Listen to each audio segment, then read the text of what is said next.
911, what's your emergency? 5, 4, 3, 2, 1.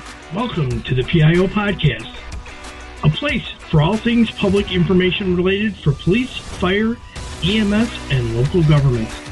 It was a good learning experience for a lot of us that social media is not real life. But we have to remember the media are very rarely a target audience. They're simply that conduit.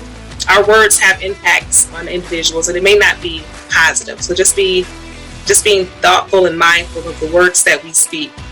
I think what's so interesting about this position too, and this job and this profession, is that every one of us is looking for purpose, and when we find it here, that's it. To know is that a crisis for one is not necessarily a crisis for another. Hey guys, I wanted to jump on here for a minute. I hope you're enjoying our content. If you could take a moment to look in today's show notes at the bottom, you're going to see a link that says support the show. The PIO Podcast needs support to keep connecting with these amazing resources. Any amount helps. Thanks everybody. We really appreciate it. Hello, March. 2024 is truly moving quickly. We continue to discover and hear from other PIOs across the country this month. In April, we have some exciting news. We will hold our very first live panel discussion. More details on that will be coming as we move into March. So sit back, relax, and enjoy this episode.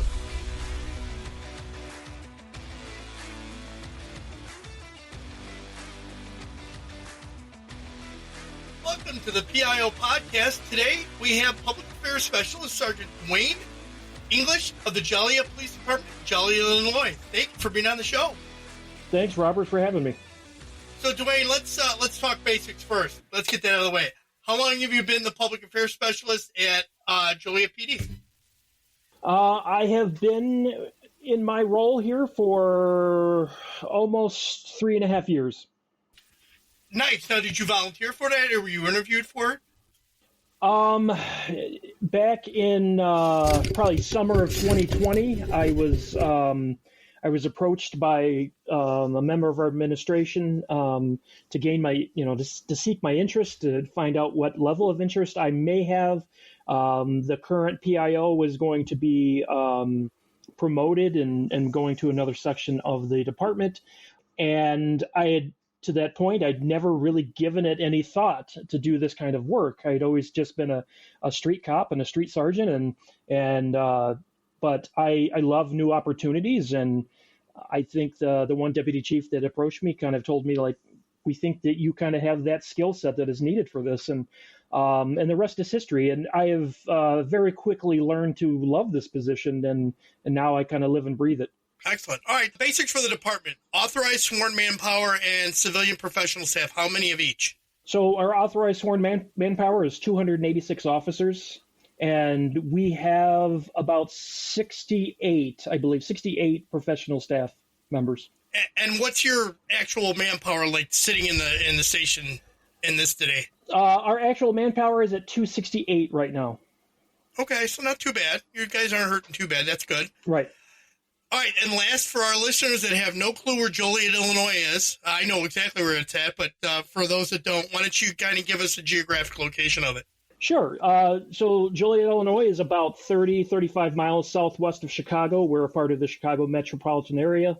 Joliet has a population of just over 150,000. Depending on who you ask, we're considered either the third or fourth largest city in the state of Illinois. So we have a pretty diverse community, and we're separated by the Des Plaines River, and it's a great city. So I originally contacted you because of a post that you put out on LinkedIn, and it was regarding a recent incident that your agency encountered and that the lessons that you would learn from it. You did a kind of a hot wash for yourself. First, can we talk about the incident, the basics? You don't need to go into all the details. I understand the legal end of it, but give us an idea of what that incident was. Sure. And I do appreciate you acknowledging the legal end of it, because it still is under investigation. But I can tell you, so back on January 21st of this year, we received a phone call of a shooting, and our officers responded to that shooting, and a 42-year-old male was shot in the leg while he was simply unloading groceries from his car. And from all accounts, it just looked like this shooting was random. And then probably about 10 minutes after that, approximately about 1 or 2 miles south of that location in the jurisdiction of the Will County Sheriff's Office, they actually had a 28-year-old male that was shot in the head. And that ended up being a homicide. And again, everything that pointed to that was just random in nature. Fast forward to the next day, at about noon on the 22nd, we received a call on West Acres Drive in our city of multiple people that had been shot in 2 residences on that street. And essentially what had happened is the detectives from the Will County Sheriff's Office, they had a vehicle description, and they were staking out that street for that vehicle. And during that stakeout, they actually observed a crime scene right at the front door of one of the residences. And so then they made entry, and then they found the victims. And so in one house, there were 2 victims found, and then the other house, there were 5 victims found. Oh, my goodness. And this is all within your jurisdiction? Yes, this is all within the jurisdiction. The only one that is not is the homicide that occurred the day before. Very quickly, we named a suspect in that vehicle. And long story short, as we very quickly relied on our law enforcement partners. We really tried to get that information out there quickly. And later that evening, we received word that the vehicle in the suspect was spotted outside of Natalia, Texas. Confrontation with Texas law enforcement authorities did occur, and the suspect ended up taking his own life during that confrontation. And what we had found out was that suspect had essentially killed all but one member of his family. So he killed his mother, an aunt, an uncle, his brother, and 2 sisters. And then he was also considered a suspect in the random shooting where the gentleman was shot in the leg, and also the homicide that occurred the day before. And actually what we later learned was the timeline of all of this was, we believe the shootings on West Acre, where he shot his family, occurred first, and then these other 2 shootings occurred later in the day, with the belief that those second shootings took place as he was fleeing the state. Amazing investigative work by everybody to name a suspect within a matter of hours, get the word out nationwide, and somebody came across him. That's outstanding. Great job on your part. I did watch most of the press conferences that were there, and you guys did a phenomenal job on it, by the way. There was you provided an amazing amount of information in a relatively short period of time, which I thought was outstanding. So your post on LinkedIn, you talked about handling the job as a one-man band, one-man PIO band. Let's talk about that. Give me your feelings and your thoughts about that. Let's take a quick break. I think it would be useful at least to experiment, and I know some universities have started to experiment with this, but experiment with having, a required course maybe for all students entering the university. They used to have a course at my university, which was like here's how to go to college class, here's how to study and things like that. They don't have that course anymore, but instead of having something like that, have a course that show students, here's the history of free speech, here's how it is. Robert, it's interesting because it's sometimes, when I first got into this role, I think I really wore the fact that I was a one-man band, one-person PIO section. I wore it like a badge of honor. And I quickly realized, because it really wasn't well explained to me, I quickly realized, you're going to be the man. People are going to be calling you. You're going to be the first person that the press or the community asks about an incident. And I wasn't particularly prepared for that. Also, no one told me, hey, get used to seeing your name in the paper on a daily basis. And so it was kind of a trial by fire for me. And because of that, I think that badge of honor kind of turned into some stress for me, where I was like, wow, this is a lot of work. And even for kind of like the daily work that I do, it just seems like it's just like this is a cycle that just never stops. I've heard previous guests on your podcast talk about how this is essentially a newsroom, and to run this place like a newsroom, and because I'm a sworn officer, I don't have that media experience, and so I'm coming from it from that angle. So from going from a street sergeant to something like this, it was a big wake up call, and part of my evaluative process was I started kind of asking some questions like, well, okay, we're a large department, and so then I started like, okay, let's look at some of the other departments in Illinois and see what they have for PIOs, and what I was finding was like some of these other departments have many PIOs, while there may be like one singular PIO specialist or whatever that's overseas, but and I thought, wow, and that kind of gave it, that comparison gave me some validation, I think, and it gave me some more resolve to obviously keep doing a better job and to keep the boat flowing down the river. But so I've always, I found that resolve to kind of go back to that place of, okay, it is a badge of honor. I am that person. In some of the situations that we deal with in this city, some of them have been quite large, and obviously this specific situation was very large. But I have dealt with some very serious crimes, just because of the makeup of the land and where I am, and so I value that experience that I was able to get almost immediately. And so, however, what this incident we're talking about today has taught me is, okay, there are some things that like one person just can't do alone, and it's important to rely on others, whether it's other PIOs or other people within the department. And it taught me, okay, I need to delegate. I need to. Before you go on, let's talk about the delegate first. Let's address that one, and we'll go through it step by step. How about that? Sounds good. All right, so talk about the delegation. What things did you find in your hot wash that said, boy, I should have delegated these out because it would have saved me a lot of stress? I think I realized like the small preparation tools, the preparation things. For instance, as we prepared for our media briefings, we did one on the scene the night of, or the day of, when this crime was discovered. We also did one the next day in the afternoon, and that was actually held at our city hall, just because we were expecting and did receive a large attendance of media. So a lot of what I should have done a better job of is delegate the tasks in support of like setting up the room. I wanted to be there to make sure the visuals looked right, to make sure the step and repeat was there, make sure the podium, make sure the flags were set correctly and everything like that.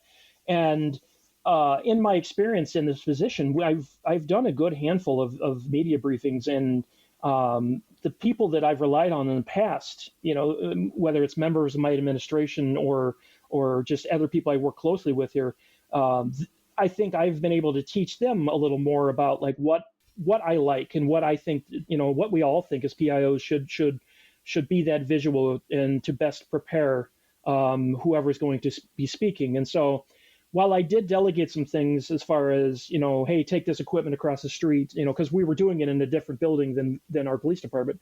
And I did get some help in that regard, but also I found it to be a problem because as I did delegate some of those things so I could address some other things, as I tried to address the other things, I kept thinking about what's going on across the street. And so it didn't allow me to be completely present, if that makes any sense. And so I found some difficulty in that. And I've reflected a lot about this. Like, I don't know if it's like a control thing or I just want to make sure that everything is perfect, and which it isn't a bad thing, but it was a little disheartening to kind of sit here and be like, okay, I just need to have trust in my people and know that they know how to do this. They've helped me out in the past. I need to rely on them now like I have then. Right. Oh, absolutely. And you know what? And part of that is it's very difficult as cops. And you and I both we're in this field as law enforcement officers first before we became PIOs. It's very hard to give up that control factor. Yes. It's extremely hard. And, as you'll learn, and I'm sure as what you've already learned, is trust in the delegation that you gave to those people, and they're going to come through for you. They're going to make sure that you look good and the agency looks good. Yeah. You just have to trust in that. And then you have to go, it's off to the side now. I can't worry about it because I got phone, I got email, I got the chief calling. He wants to know this. So obviously, those things, it just happens. That's a cop thing in us. That's that A-type personality. So let's talk about, all right, you've delegated off those smaller tasks. What about the volume of email and phone calls that were coming in? Because you guys gathered nationwide attention from this incident. Yes. I saved all my emails and all the voicemails to a folder. And what I found between both of them, over a span of about 4 days, I received almost 500 emails and voicemails, like total. And that alone was clearly overwhelming. And like we all do as PIOs, we champion ourselves to be as responsive as possible. And that's something that I take very seriously. I think we all do. And for instance, to give an example, even that night of the 22nd, I didn't get home until like 1:30 in the morning. And I left the scene. We did a media briefing at the scene at about 6 p.m.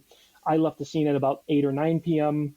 In fact, no, I didn't. I actually stayed until about 10 p.m. because I wanted to stick around until the stations were able to do their 10 o'clocks, and then to make myself available to that if needed.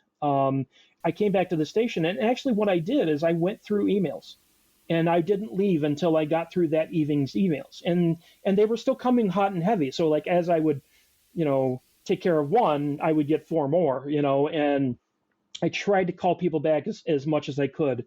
The voicemails did get to a point where I just had to wait until the next morning because I was already getting requests to appear on morning shows that started at 4 and 4:30. And so long story short, I got home about 1 or 1:30. I got maybe a little less than 2 hours of sleep, took a shower, changed clothes, and came back to meet the now battery of media that was both at the scene still and also parked in front of our station. And so by 6:30 a.m., I had given a good handful of interviews, and then not to mention the briefing that we were going to be planning later that afternoon. So it was overwhelming. In fact, there were times where it was a good reminder for me that I just had to shut my door and breathe, and I had to be able to turn away from my computer, and that's very important to me. I just recently got my degree in clinical psychology, and so now I'm a pre-licensed psychotherapist as well. It's my second job. And so taking care of myself and taking care of our people and prioritizing that self-care oh my God, yes, is always at the forefront of my mind. But Robert, I'll be the first to admit that many times during this incident, I just tossed that stuff right out the window, and and I fell victim to it. And the most interesting thing about that, I was so mindful of it too, because I'm like, man, I need a break. And I remember telling myself that, I need a break. I need to turn off my lights and just meditate or just breathe. And as quickly as I would have that thought, I would quickly just sweep it away. I'm like, nope, I've got 15 emails I got to get back to, or I've got to. All right. So let's talk about the emails. Let's talk about those emails. Was there any thought at the time that I need to get somebody that's going to help me go through the emails and filter out the minutia, the repeats from before and the ones I've already interviewed, take notes and hand them to me. Okay, these are immediate. These might need to be called back right away. Not until after, as I kind of was going through my after action of all this, the hot wash, did I realize that that's something that I should have done. because I did not do that. I just slogged through every email. And the one thing that I did do, like you mentioned, is I did prioritize, like, okay, I need to get back to these people. These people are just looking to shore up a couple details. I can get that to them very quickly, and then these people, these emails can wait a little bit. I did do that, but however, it was me that did that, no one else. And that is another point that I've identified. I'm glad you brought that up, because that's another point that I identified after the fact, that I needed to do that. I needed someone to help filter through these emails. And then, while it would be me doing the responding, it would, just allow that second level of filtering and just, take some of that, just that load off of the emails. Let's go to the next level here. So you're getting this volume of emails, you're getting national, local media. How was your response with your local media? Because those are the ones that you deal with on a day-to-day basis, whether it's your local newspaper or whatever it is, and like our regional, our local NBC, ABC, Fox, right. CBS affiliates. Yeah, I really pride myself on making those relationships, and again, I mean, just kind of PIO 101 stuff, right? And if you remember, one of the points I made in my LinkedIn post was that I think these relationships really benefited me throughout this incident. And so I knew very quickly as I was responding to the scene. I've kind of responded to the scene that day as, just a cop's cop. I was already visualizing as I'm driving to the scene. I'm already visualizing where am I going to put the media. Okay, this is going to be a large event. My chief is calling me because my chief's telling me, hey, we're going to put the media over here. So the first thing I had to do when I get to the scene is tell my chief, no, chief, we're not going to put them there. We're going to put them here. And this is my job. You go do chief things. And granted, I have a great chief who listens, so he did. So, and I knew the first inquiries I was going to get were from my local people. I will say, like, my local people have a pretty direct line to me. I mean, and I do have very good relationships with the Chicago media as well. But I expected my local people to start showing up, and they did almost immediately to the scene. And one of the nice things about that is I've worked with them so closely. We recognize each other, without a doubt, and I'm able to come up and have a frank conversation, because when I did see them arrive, I went over and talked to them, and I said, listen, like, I just got here, recently myself. This is what I can tell you. However, there is a lot that I don't even know right now. And then, it really, again, just that familiarity that I have, and that those daily interactions with my local people, and then, and working with them in person. And then also what I found out really helped me was having those interactions with members of the Chicago media as well. As I know you're very aware, some of our larger, Chicago metropolitan departments, like, we do have pretty constant contact with Chicago media. It's at least a few times a week for me, even when stuff's really not going on.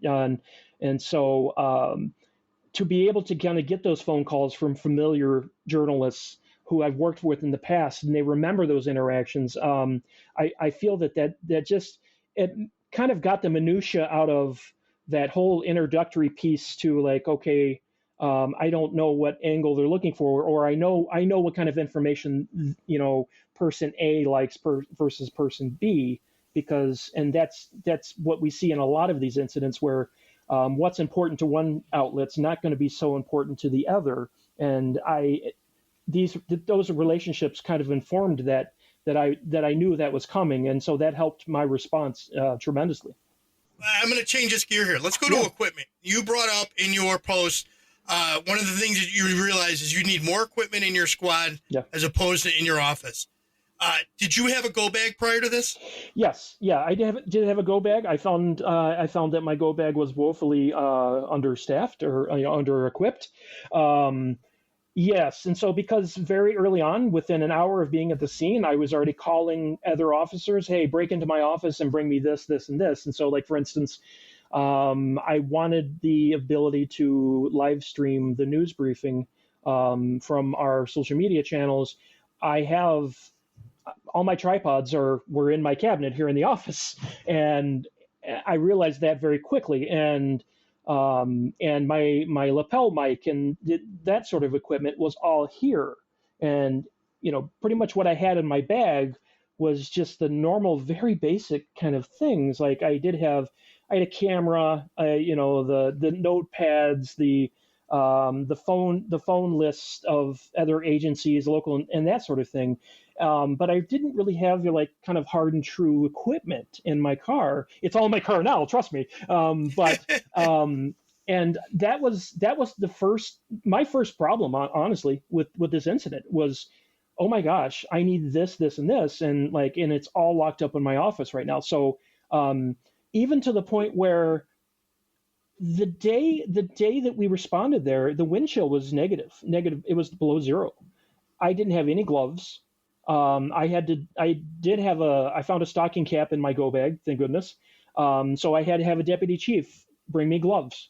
And she brings me these monstrosity of these like snowmobiler gloves or something that I couldn't use because they're as big as my head, and so I got smacked in the face with the lesson of you need to have your equipment accessible, or why even have the equipment? Or you need to be ready for the elements because it's going to get in the way. And it did get in the way. Thank goodness we, early on, we got a lot of equipment there as far as vehicles to keep warm in and everything like that. But it was just a hard lesson for me because and as PIOs, we're so forward focused. We're trying to, what's that next step? And I've got so many detectives on the scene, and I've got the mayor and the city manager on the scene, and they're asking me questions, tapping on my shoulder, and here I am trying to get a deputy chief to bring me gloves. And so that's why that was number one on my list, because I found it to be very, very important. And and I know I mentioned before, kind of in jest, that it's PIO 101 stuff. Well, there's PIO 101 stuff as far as I'm concerned. And you know what? Here's the thing: is nobody wants to think of we always think crimes occur in perfect weather during the broad daylight, right? Yeah. Not in the inclement weather, not when it's raining, pouring, snowing, freezing. Yeah. No, nobody wants to plan for that, but unfortunately, as you found out, yes, you needed it. One of the things I noticed also on here is you talked about you needed better mobile internet. Yes. Oh my goodness, Robert. So we brought we brought a couple trucks, and one of the trucks they brought was I'm actually also in another role as an assistant commander to our crisis negotiator team, and so I had the idea. Well, number one, I realized I need Wi-Fi, and I need it yesterday. I need it now, and so they brought our command post. Our command post doesn't have Wi-Fi. It's kind of dated. The vehicle is, and so then, but I knew our crisis negotiator team truck did.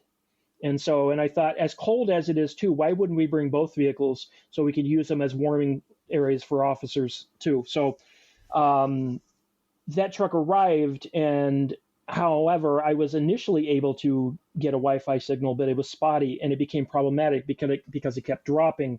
And my savior in all of this was the Will County Emergency Management have a very nice command RV or command bus that has a strong Wi-Fi signal. So once they arrived to the scene, unbeknownst, that was already in the works to get them to the scene. I didn't know that. And so once they arrived at the scene, I knew they had a strong Wi-Fi signal. So I set up camp in there, and that solved all my problems.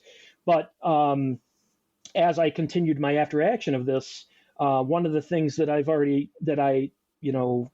made a list of some of the things that I don't have and that I need. And so now I have a tablet that is 5G and Wi-Fi, it connects to Wi-Fi or 5G, that, it's kind of one of the Surface tablets that, has the keyboard and the mouse and everything like that. So I can easily carry that out there because I had my laptop with me, but I had nothing to connect it to.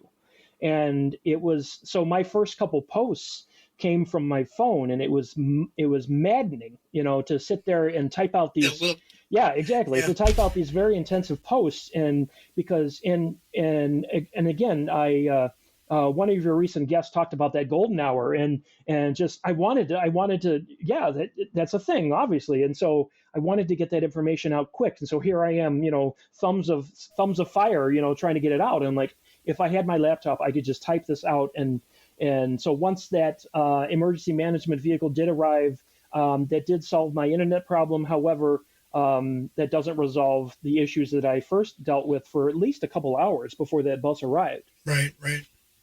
And you know what? It's great that you figured it out, and it's also great that you're able to immediately get resolve for that. A lot of times we know this government agencies sometimes are extremely slow in doing things and acquiring new equipment. So that's outstanding that you were able to get that done pretty quickly.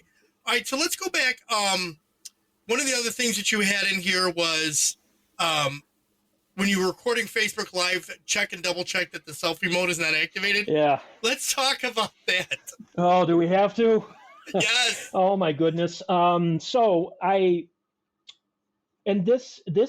I'm glad you asked that, Robert, because this kind of goes back to that delegation, because most everybody has social media, and this is one of those things that I could have delegated, because in the other media briefings that I've done in my role, that's always a high priority. Make sure it's not backwards. Make sure you're not using selfie mode. And for whatever reason, I mean, I know the reason, it was because I was overwhelmed. It flew right over my head. And this is another thing that I could have told my deputy chief or the other, like one of my secretaries in the administration here, set this up. I want it right here. Here's everything. And I know with full confidence they could have done that. It's just, again, that control falls in. And so when I arrived in the room, probably an hour prior to our briefing, the minute I arrived, many of the reporters were already there, and then they saw me, and so then I was kind of talking to them, and a lot of them were shoring up their stories even, before the briefing, and which I'm happy to help. But the last thing I did before, taking the podium and introducing who was going to speak and that sort of thing, was set up the phone, and I put it right in the selfie mode unbeknownst. And it took someone else to tell me, not until about an hour after the briefing, like, hey, everything's backwards. And then I looked and I saw that on the step and repeat, Joliet was spelled with a T. I'm like, wait a minute, what's going on here? And so it felt like such a rookie mistake. And I lamented on this, Robert, for a couple hours. Like, even though I was so busy, I kept, in those quiet moments, I kept going back to him, like, I am so embarrassed by this. And no, you know what? You can't be embarrassed by it. It's just, listen, it was something that, again, we've had media briefs before. Everybody's done them, but maybe not to the degree where you needed to record it and so on. So you're thinking about the sheer volume. You're short on sleep, right? Yes. You're stressed. Yes. You're talking to all kinds of people. The last thing you're thinking about is, I got to flip that to off the selfie mode. So don't be embarrassed about it. It's just, it's something in the future that, you'll have in the back of your mind. It'll be the checklist, and it won't happen. It won't be in the back of my mind. It's going to be right on my forehead. No, and I really do appreciate your grace, Robert, because that is, again, that was very bothersome to me. But again, as I kind of rethink it, you're exactly right. I'm doing all these other things. I spent all morning that day, like, prepping the chief and, for what he was going to say, and hearing his thoughts. And because that is something that I have a direct line. He's, my direct report. And so, and I do have a chief that listens and who will acknowledge. In fact, he acknowledged through this incident, he's like, I'm not 100% fan of speaking to the media, but I know I have to. And so let's get this done. Let's do this the right way. And so, and I value that. I value that opinion, and he does listen to me. So, I was spending all that day, getting that prepped, helping getting the room prepped, addressing all the other inquiries. And you're right, that in the minutia of all of it, that is a very small thing. And I think that's what's made me feel better about this. But afterwards, it was just, because I do have a lot of pride in this, and that's just such a simple mistake that I'm just not used to making. So it did feel ugly for a little bit, but but so I do appreciate that, Grace, because I think you're exactly right. That's exactly what it is. It's just a small aspect of a much larger scale of things going on. Absolutely. Did you, in your time that you were doing all this, your social media, you're putting stuff out on social media. Yeah. I'm assuming you're doing it too. Yeah. I oversee our social media. I do have one of our detectives he does assist me with social media. However, he does more of the social media, that kind of the everyday posts. Nothing really tied to a particular like incident that we're either responding to or have responded to. Anything sort of that's related to that, I'll handle. So throughout that incident, like we pretty much paused all our other posts other than what was related to the incident. And because of that, all the social media was run by me, on top of all the other duties that I was handling as well. Good times. Oh my God. Yeah. Oh my God.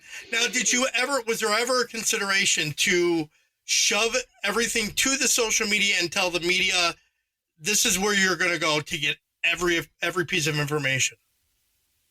I do remember, I think early on, after I put out like an initial statement, I was referring a lot of people to our social media to read more.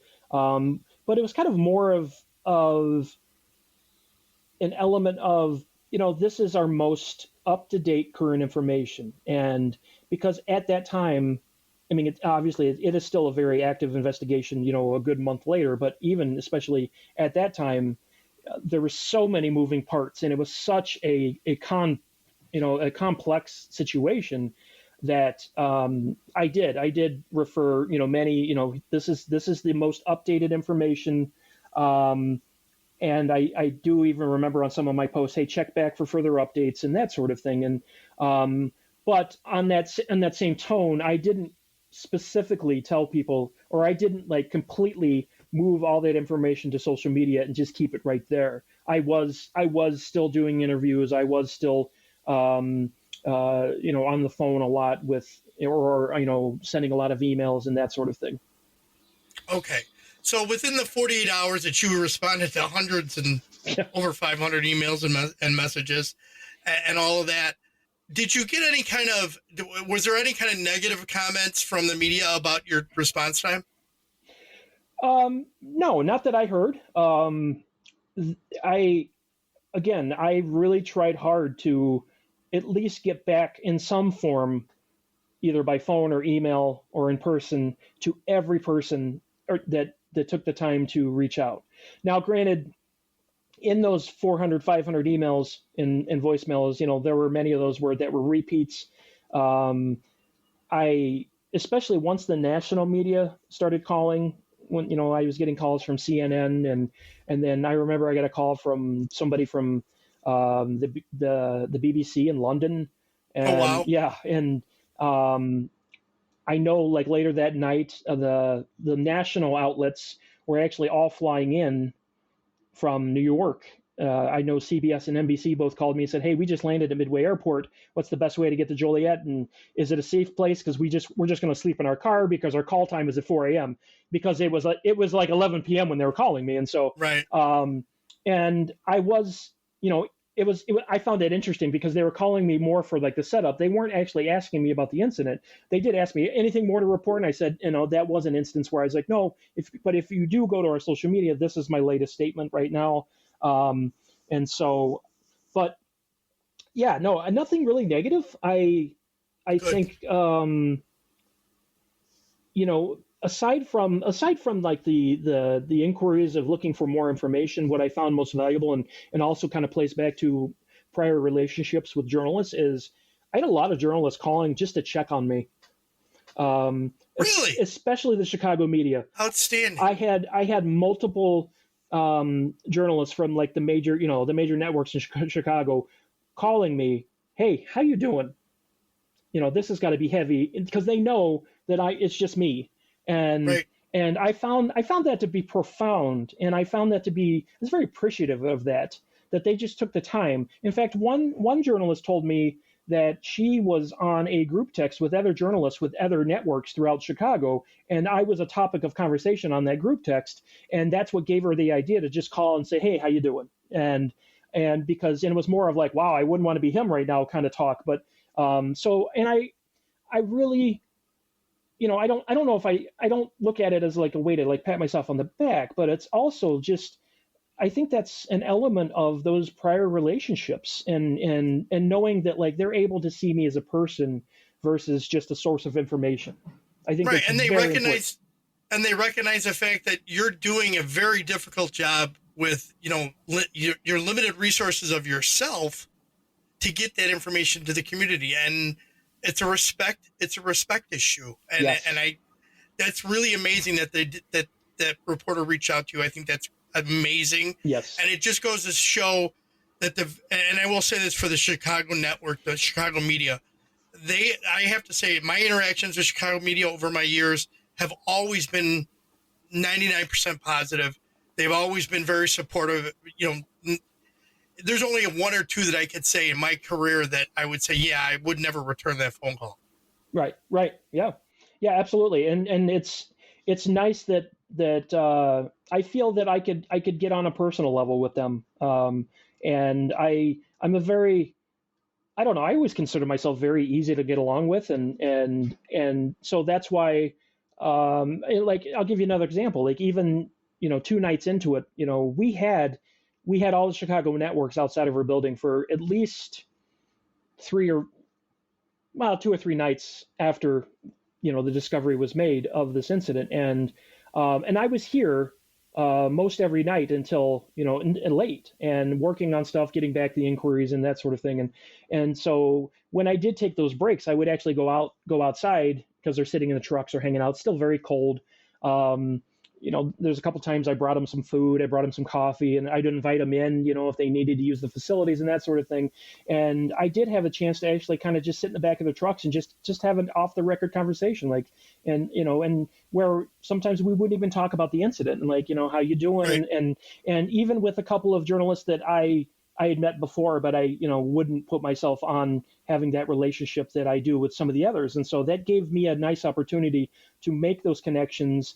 Obviously we're all here because of this terrible incident, but it just provides a little more, sense of humanity to it, and provides a little more personal level, because I think that's eventually going to inform the situation where, when we do all have to be all business and have to get that flow of information back and forth.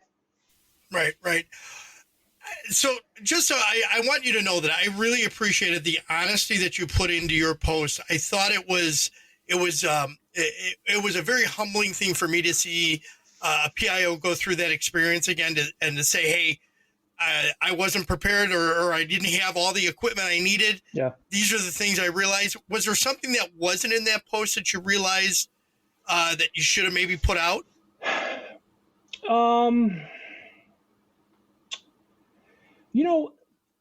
I know in that post, I'm very, I'm working to be a mental health professional, and I did mention, the being able to, stay self-aware and practice self-care.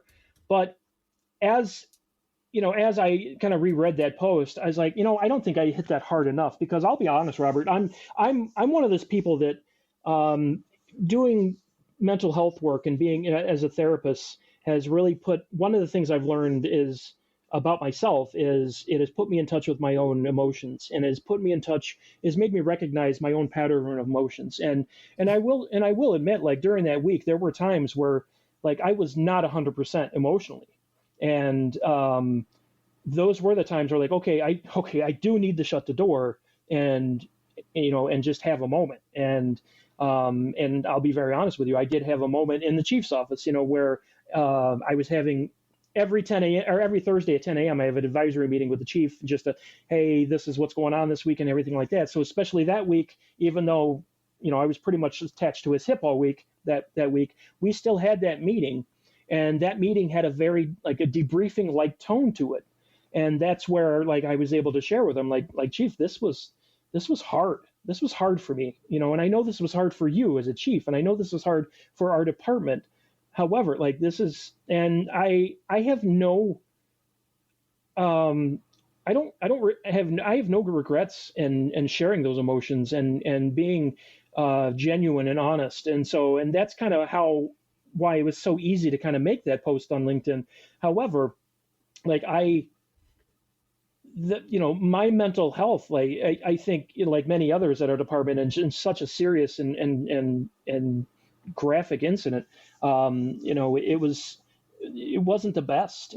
But I was able to take some time for myself and take those deep breaths and to know, like, this is my job, this is my duty, and I even got a phone call from our city manager saying, hey, the White House is going to be calling because President Biden is going to, be speaking about this incident. And then, and I remember on that phone call with my city manager, I'm like, oh my gosh, and so she's like, yeah, I just wanted to let you know, they just called over here. They're going to be reaching out. Well, and then, they produced a press release about the incident as well. And so, and it just seems like day by day, it just seemed, as one might think, like, my job might get easier as the days go forward from the incident, but, like, I didn't see that for a good week. And I don't want that to sound like a complaint either. It was more of, I was kind of reminded on a daily basis of how big of incident this was. And with that reminder came, okay, it's okay to it's okay to realize that you're just not 100% right now. You're tired. You've gotten barely any sleep. You've arrived at the department between 4 to 6 a.m. every day, and you're leaving each night between 8 and 10 p.m. And so it kind of just gave me that validation, like, call it for what it is. This is a national incident. And so because at some point, there were points where, like, okay, I need to get this stuff done, and rather than prioritizing my own mental health and prioritizing my self-care. And so that has been probably the biggest lesson. I think I could probably do a whole LinkedIn post about that, if that makes any sense. No, it absolutely does. We want to make sure that we're doing the best job for our agency, make sure that the agency comes out, looks the best possible, and we can provide the information to the public accurately and appropriately. We very rarely think of ourselves, ever. And this is important, that you're able to reflect on the fact that your mental health was important, and that you do realize that you still didn't do the best job at it. And in the future, I'm sure you'll do better. Yeah, absolutely. And it's one thing that it's, at least in some of, like, the trainings I've been to, or some of the contact with other PIOs that I've had in, like, a non-work setting, or maybe an educational setting, is it's not the self-care of, like, a PIO is something that's really not talked about a lot. And again, many arguments can be made, like, there's a lot of stigma in law enforcement for help-seeking behaviors and that sort of thing. And maybe that's a thing, maybe that isn't. However, if we really look into what our jobs are, like, we truly carry the weight of our department on our shoulders 24/7, 365 days a year. And I think once you get to that realization that, like, wow, this is a very, very important job. And we, how many times, and I know you've done this as well, how many times have we been, talking to the media on a 6 o'clock on Friday night, or on the weekend at our kids' baseball game or whatever. And we're always, that the image of our department and the transparency of our department is always placed firmly on our shoulders, and it never leaves. And sometimes it gets heavy, to be honest. Yes, absolutely. Yeah. All right. So you mentioned training before, and you made a specific training mention about Sarah Connolly and the FBI LEADA training that you went through. What training did you have from FBI LEADA so far? Actually, so I had their media and public relations training with Sarah. Last year, I went to their master PIO training with Sarah again. Sarah's phenomenal. She's got a great body of work. I consider her a friend as well. And in addition to that, I've attended the IACP PIO section mid-year conference. Mid-year section? Yep. I've attended that a few years. I didn't go last year. I'm planning on going this year, but fantastic training as well. And then locally, I've attended workshops with other PIOs throughout Will County, and also most recently there's been a group that has been starting that has more a focus on like the south and western suburbs of the Chicago metro area. That's being headed up by members of the Kendall County Sheriff's Office. So that's been, I haven't been able to. I'm part of the group, but I haven't been able to attend one of their meetings yet. So I'm looking forward to that and kind of being able to network and another factor that this incident has learned is I was in contact with PIOs from like our local high schools. Because early on in the incident, when I was told, okay, we identified a suspect vehicle, let's get that information out pronto. And oh, by the way, he's armed and dangerous. So when I put that out there, it was, oh my goodness, it's probably about 1 p.m. Well, I received immediate phone calls from the PIOs from the local school districts, and they're like, okay, what do we do? Like, do we go in lockdown? Do we not go in lockdown? What is this? And the issue that I had was at the time, like we had a stable scene. And what I found out later is, and that information that was not provided to me, and I don't know if it was just on purpose or not, but they knew that this person was not in the state. They knew that this person was already traveling to Texas. They had already been in contact with law enforcement or federal law enforcement. So that, I was trying to navigate that as far as trying to work with the school PIOs. Also, right across the street from this incident is a major hospital in Joliet. So they were calling me too, like, what do we do? What do we do? And I'd always kind of wonder, like, why am I getting this phone call? And I'm like, okay, but I'm the one that just put out the information that there could be someone armed and dangerous on the loose. So, and I bring that up, Robert, just because one of my goals moving forward from this incident is to create a network event here to host here at RPD to invite non-law enforcement PIOs, and to pretty much the first thing on the agenda is how can I, in my role in a law enforcement agency, help you do your job, or how can we share information more freely? Where, for God forbid, we do have an incident like this, or if there's just other incidents where we need to communicate and we need to stay on the same page. And also on the surface of it all, it's going to just allow me to put a face with a name and that sort of thing. Absolutely. Yeah. All right. So I wanted to talk, since you reflected on this and you put the things that you put out on LinkedIn and what your hot wash was. Yeah. What kind of changes have you made since you did that? So I think one of the changes that I've made is I have actually sat down with that individual that I mentioned that helps with social media. I am going to be sitting down and to work on how to best filter information and to try to take a closer look at, like, okay, how am I using Facebook versus Twitter or X versus some of the other social media channels.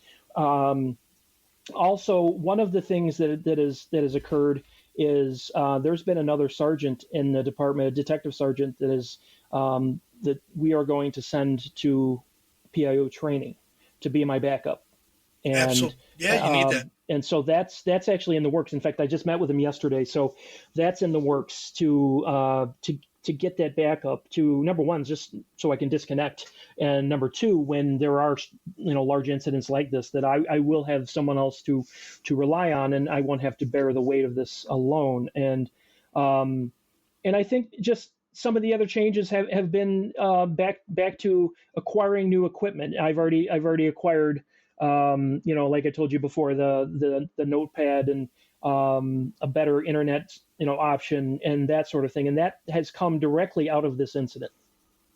Right. I have I've been doing some training for a PR firm out of Massachusetts, and one of the things that he asked me to do is to do a 1 hour training video on things that PIOs needed to go back. So I'm working on that. I actually have a document that's got your essentials, your personals, and then other items. I'll email that to you and send it to you so you have it. I'd appreciate that. Thank you. Yeah. And then, I mean, you probably may have thought as much of these things and some of the things you may not have thought of, Sure. Right. But it's always good to have, right? Love the collaboration for sure. Yeah. Absolutely. Dwayne, is there a question I should have asked you? And if so, how would you have answered? No, I think the one thing that I felt just important to share was the importance of that importance of prioritizing self-care for ourselves as we are going through these incidents, and knowing that I think I learned pretty quickly that like not one person is going to be able to handle every single thing, and the more and more I bought into that mode of thinking, the more stress I felt, the more overwhelmed I felt. And granted, there are some times that like I keep going back to, like I stand right in the face of that stress, and maybe there's a part of it, and just I think maybe that's just because I'm a cop, is I kind of like it. I like that. I like knowing that the stress is there, but also if you lean in too hardly on that, then you're gonna miss when it hits you like a ton of bricks, and then it's going to really knock you on your butt. And that's essentially what I admit happened that week. Is I was knocked on my butt a couple times, but the nice thing is, and I think also from my training as a PIO, from my training as a mental health therapist, from my training as a cop, just period, I recognized it quickly, and I was able to, pick myself up, dust myself up, and like take a breath. All right, what's next? And that really, really helped my process during that week. Outstanding. All right, let's lighten it up a little bit. Let's go to some rapid fire questions. Love it. Texting or talking? Talking. Chocolate or vanilla? Chocolate. Coffee or tea? Coffee. Adult drink of choice? Scotch. What's your brand? I'm a Johnny Walker guy. Okay. Yep. If you could have a superpower, what would it be? Flying. Ask permission or beg for forgiveness? Oh my goodness, beg for forgiveness all day long. That's what we do every day. Absolutely. Place you would most like to travel to? Normandy, France. Nice. First celebrity crush? Ooh. Boy, I'm going to say Daisy Duke. Or is Daisy from Dukes of Hazzard, right? Daisy Dukes of Hazzard. Yeah. Is that her name? Yeah, I know who you're talking about. Yeah. Catherine Bach. Thank you. Yep. Yes. Guilty pleasure food? Cake. And who would you choose if you could sit down and have coffee with any historical figure, alive or dead? Sigmund Freud. Oh, interesting. Well, Hey, you got that therapy background. Awesome. Yep. Final thoughts. What key points would you like listeners to take from today's interview? Well, Robert, I'm going to go right back to it. Just the key point is to take care of yourself, because if you don't take care of yourself, you're no help to anyone else. And to give yourself that space, to give yourself that validation, and give yourself that knowledge and that self-awareness to know that that you're not 100%, and to acknowledge and respect the gravity of large situations like this, and use that as a catalyst to inform your job when there's nothing going on and you're just doing the day-to-day, media work and public access work and that sort of stuff. I think that's just the biggest key point I want to share, is that these things can become and do become bigger than ourselves, and then they end up, we end up dealing with emotions that are bigger, that are heavy and bigger than ourselves. And so I urge, whether they're, I urge listeners, whether they're a PIO or not, to have, to find that strength to reach out for help if it's needed, whether if it's something operationally, or if it's just something, you need help emotionally, or you need someone to talk to, because you're only so strong. And while we are really resilient, especially in this line of work, we also are human beings as well, and we hurt the same way that others hurt, and so again, just prioritize that self-care, because you're not going to be able to do your job to your full capacity if you're not 100%. Right. Dwayne, how can people best reach out to you if they want to connect or follow up? They can best reach out to me. My email address at the Joliet Police Department is denglish@joliet.gov, or they can give me a call, 815. No, don't give it. No, don't do that. No phone numbers. All right. You'll start getting prank calls. Yeah, you don't want that. Email's fine. I'll make sure I put that in the show notes so they can find it. Awesome. I love it. Save yourself the trouble. And that's Dwayne English. He's the Public Affairs Sergeant for the Joliet Police Department. Thank you for being on the show. Appreciate it. Thanks for having me, Robert. That's all for this week. We hope you enjoyed this episode. Thank you for listening. Be sure to subscribe to the podcast to get notified on the latest episode. If you are listening on a platform that allows you to leave a review, please give us a review. Any review is appreciated. To support our efforts with the PIO podcast, you can click on the support button in the show notes, and any donation is appreciated. Thank you.